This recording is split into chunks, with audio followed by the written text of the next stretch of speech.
In today's lesson, we'll be talking about zeros of polynomials. From the statement here, we say to find zeros of a polynomial, we equate the polynomial to 0. Now we are giving some examples of to find the zeros of the polynomial. P1 of x, from the statement here, equate it to 0. That is just what we mean by finding the zeros of a polynomial. Now to equate this P1 of x, recall is x squared plus 6x plus 9.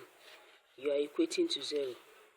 Now this looks like a quadratic equation, so we can solve or factorize to find the factors of this polynomial since we have equated it to 0. So we multiply 9 by x squared if there is any coefficient of x squared alongside with it too, but here the coefficient of x squared here is 1, so 9 times x squared, that's 9x squared. So you find the factors that when you multiply it, that's the product of and then the sum. When you multiply it, it gives you 9. When you divide it, it will give you, when you multiply it, it will give you 9. When you add it, it will give you 6. So we divide now. 9 divided by 3 is 3. 3 divided 3, 1. So we have 3 times 3 will give us 9.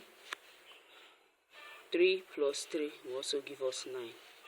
So our factors, 3 plus 3 will also give us 6.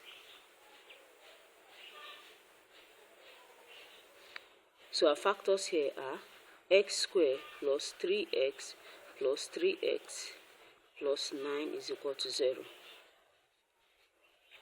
We have x squared plus 3x, we equate them in 2's, plus 3x plus 9, equate it to 2's. So what's common here? X is common, so we have x plus 3. 3 is common here, so we have x plus 3 equal to 0. Now everything here is the same, so we pick one, x plus 3. This one to the outside to x plus 3 equal to 0.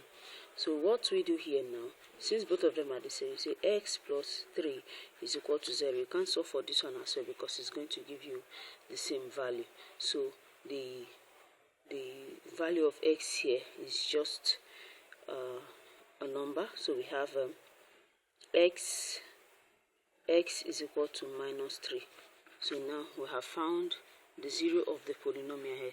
0 of this polynomial is minus 3. Now let's try the next one. P2 of x, equate it also to 0. And recall that P2 of x is x squared minus 4 equal to 0. This doesn't look like a quadratic equation, but quadratic equation can come in this form too.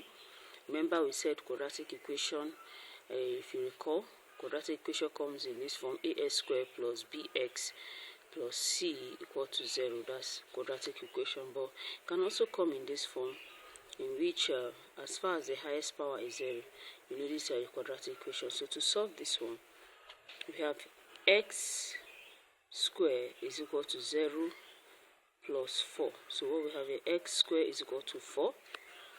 To remove the square root is to remove the square, you introduce square root to both sides. Introduce square root to both sides. Plus, and whenever you introduce square root here, you introduce plus or minus. So square cancels the square root. So we have x is equal to plus or minus 2. So the factors, two factors here is x is equal to minus 2 or x is equal to plus 2. Because whenever we are asked to find zeros of a polynomial, you equate it to 0 and then you factorize the equation.